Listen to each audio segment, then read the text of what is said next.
You're welcome to News Insights, and issues of security is at the table at the moment. Like we said, there's nothing much you can do about the economy if nobody is sure of the security. We are looking at the budget presented to the NAS for approval by the Ministry of Defense. I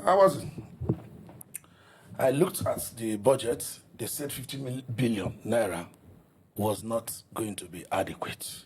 You know, as a matter of fact, let's look beyond this money first.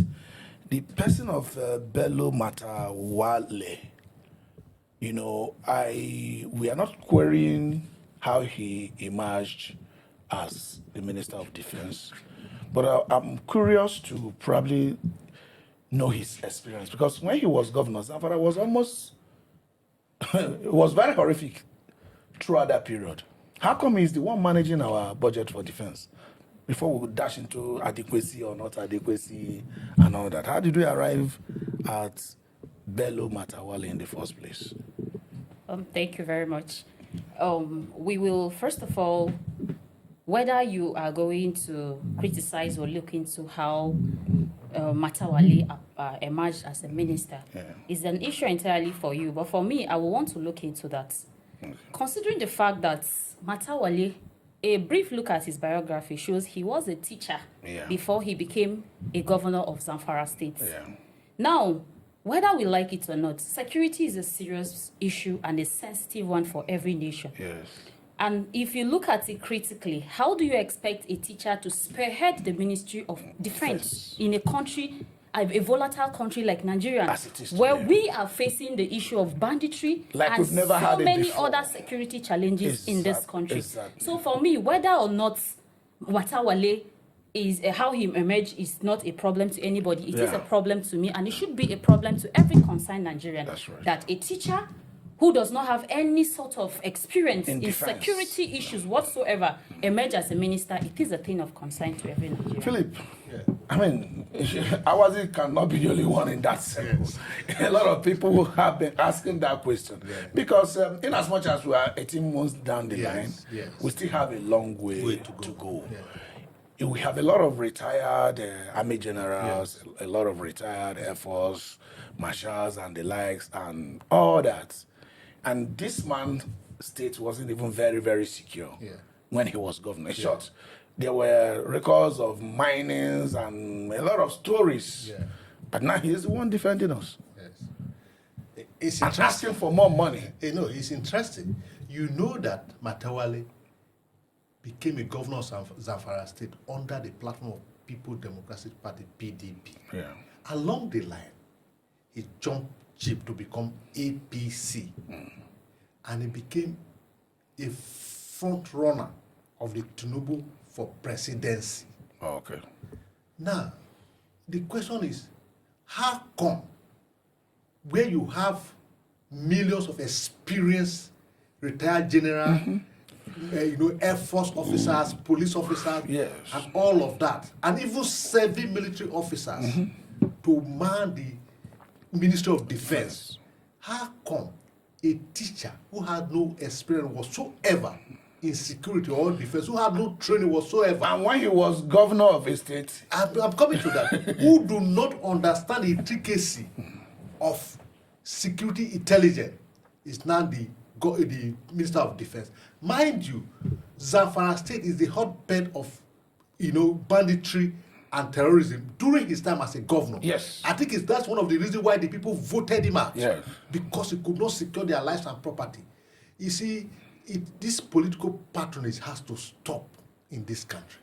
There's nothing but political patronage brought him there. But even if you want to patronize him, there are other ministries.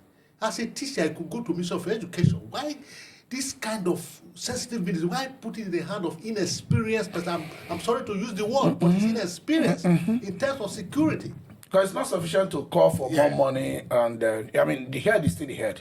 He still called the shot. No matter the experiences of the advisors or people under him, he still called the shot. Okay, let's look at the budget as it is.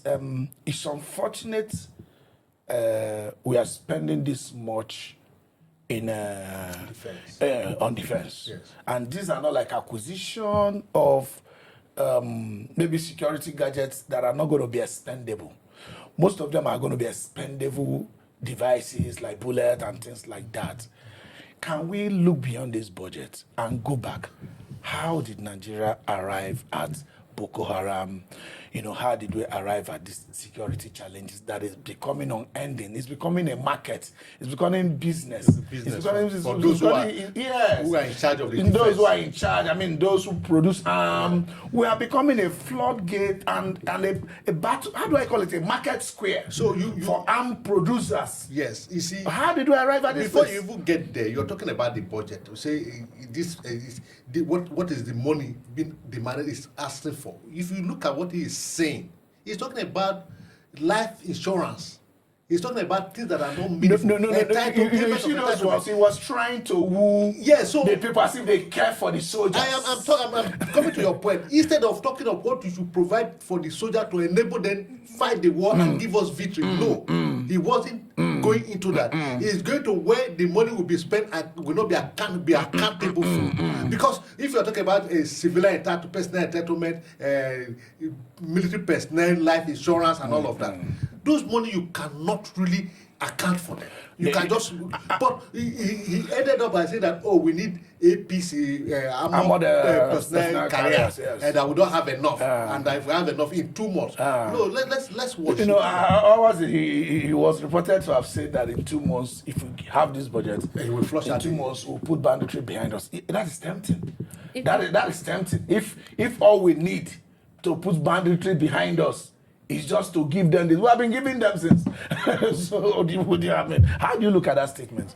I would rather say that is more of a political statement in a way to actually appeal to the conscience of the people that the money budgeted for the Ministry of Defense will not be enough. Or should it go beyond the 50 million naira budgeted for, they would flush Boko Haram or the insurgency situations we have in the country within 2 months.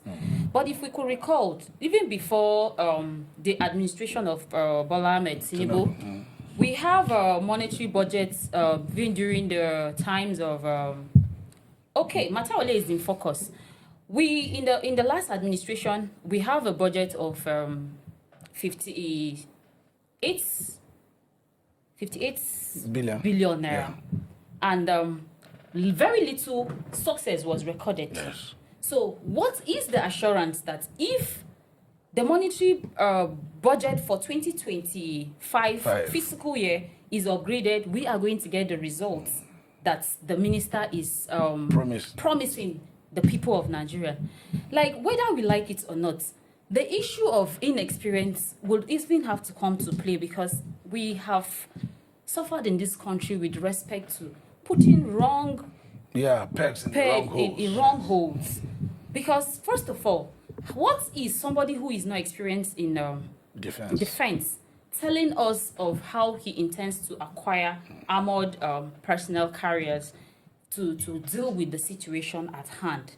For me, I would say that the Ministry of Defense over time has had enough funding by the federal government of this country, and little or no success has been recorded. If we can recall, insurgency and insecurities dated back to 2002 in this country, and I think 20-something years down the line, 22 years down the line, we are still where we are. So what is the assurance, or even worse of what was at the beginning? So what is even the assurance that if the money or additional provision the minister is requesting for is given, that we are going to record successes with respect to fighting of insurgency in Nigeria today? If you ask me, I would say no. We will not record anything different from the usual of the Ministry of Defense coming together, or those who are in the helm of affairs, as we have always known, coming together to do what they know how to do best with the money of Nigerians that has been allocated to this ministry over time. This is a very remarkable analysis from ours, continuing to do what they know how to do best. And if you look at it, initially insecurity was only at Borno State. If you say you're going to Medugri, say, Medugri. But now, even your village, my village, everybody's village, our farms, everywhere. So, what are they doing with all this money? Do you think it's money that is standing between us and flushing of these bandits, or is issue of will? Have we converted Nigeria to a market square for arms? Arm dealers, arm manufacturers, have we converted Nigeria to a market square for business of arms? Have we done that eventually? If you ask me the question whether if money was the problem, yes, I will say the answer is no. Even the topic we are discussing, the House of Rep has already approved the request he made to them, the Committee on Defense. So now let's see, like I said, let's watch.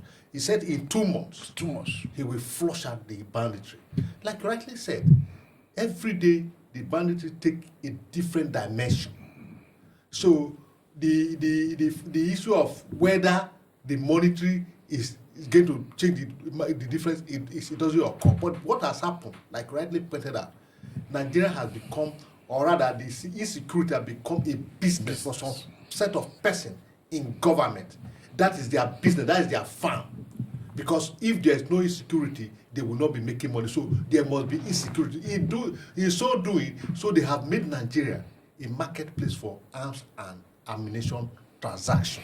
Because that's the only way they could survive in their business. And unfortunately, this survivor, the real soldiers whose lives are truly endangered, are not being cared for. And I think that's why the ministers was trying to go into, this additional 20 billion sentimental will be used so that for the committee will to appeal to them. Yes. So everybody fall for the Keiko to take care of soldiers' welfare, life insurance, but anybody will fall for that. Yes. Because today is actually the Armed Forces Remembrance Day. We want our soldiers to be well taken care of. No soldier will survive by 95,000 naira per month and things like that. True. It's not going to happen. So now, when you look at this and how soldiers, though they find it difficult to come and complain unofficially, how we have looked at the reports that soldiers are not well taken care of, do you think there should be a strategy to ensure that this money actually comes down to the soldiers? They can't complain. This is military. It's not like civilian environment where you just carry placard and protest. You can't do that.